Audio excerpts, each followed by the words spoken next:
The decision to reject a controversial housing planning application near Normanby has been overturned. Last September, Redcar and Cleveland Council turned down a scheme to build 400 houses on land next to Flats Lane Country Park. But Theakston Estates appealed to the government's planning inspectorate. It's ruled that the scheme can go ahead when the developer's plans to deal with any contamination of the site are approved. Craig Hornby gave me his reaction a little earlier. It came as a devastating blow to hear the news last night. It's an absolute travesty. Democracy's been completely trampled on. We fought this really full-on tooth and nail. There was 800 individual letters of objection. There was 2,500 signatures on Anna Turley's petition. We spoke at the planning meeting. The planning committee of all the different parties unanimously voted to reject that application because they knew it was going to be detrimental to the environment, the country park, Eston Hills, and the impact upon the roads and local schools and all the rest of the infrastructural problems that it would bring. I was secretly hoping we were going to win this one. And look what's happened. It's all thrown out. And that's the way the system is. You can have a democratic vote, you can voice your opinion, and then it's absolutely trampled on by the system. They're going to win. The government's going to overrule us, and it's a disgrace.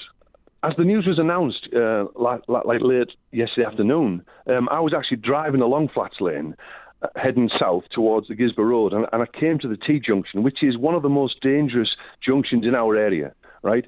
And there's a 4-car smash-up in front of me. There's chaos. There's cars all over the road.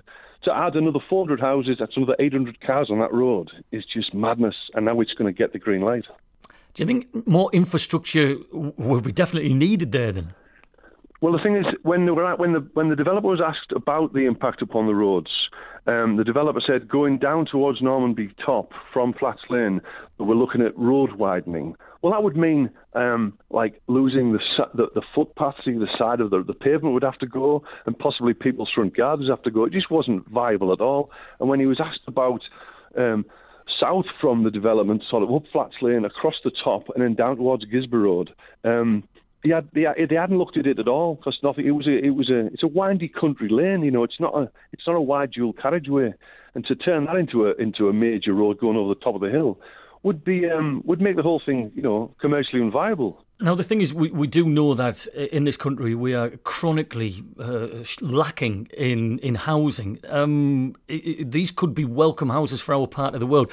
What do you say to people that accuse you of a bit of NIMBYism here? Well, there's plenty. What we need is the need in this area is for affordable houses, is for council houses, and there's plenty of brownfield sites where these can be built and should be built. And the hills should be kept. Because once they're gone, it's gone forever. And that's a resource for everybody to enjoy. That was Craig Hornby. Now, we did ask the developers, Theakston Estates Limited, to join us this afternoon, and we're still waiting back to hear from them. It is 5:15. BBC Tees.